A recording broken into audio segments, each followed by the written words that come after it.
I am Max Payne. My wife and daughter were murdered. That had something to do with the designer drug V. I transferred from the NYPD to the DEA. Went undercover to find their killers. I got too close. I was framed for murder.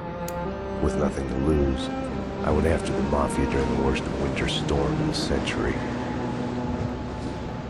My first stop was Vinny Gagnetti, a lowlife in the habit of taking his frustrations out on underage call girls. I left him bleeding in an alley after I'd gotten what I wanted out of him. I met Mona Sachs in a gothic nightclub, Ragnarok. She was a hired killer. We were after the same man, her sister's sadistic husband. I was drawn to her for all the wrong reasons. I made a deal with Vladimir Lem. The Russian was a smooth operator. He helped me get to the mob boss I was after, but I was in over my head. The government was involved. A mystery man called Alfred Woden told me the name of my real enemy, Nicole Horn.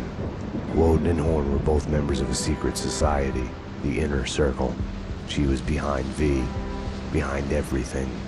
While working for the DA, my wife had accidentally seen papers that incriminated Horn. Woden promised to take care of the charges against me if I took Horn out. Deputy Chief Jim Bravura of the NYPD was trailing me by the empty shell casings that I left behind. Gunshots made me deaf to the sirens, but they couldn't drown the sobs of my dead wife. Mona sided with me against Horn.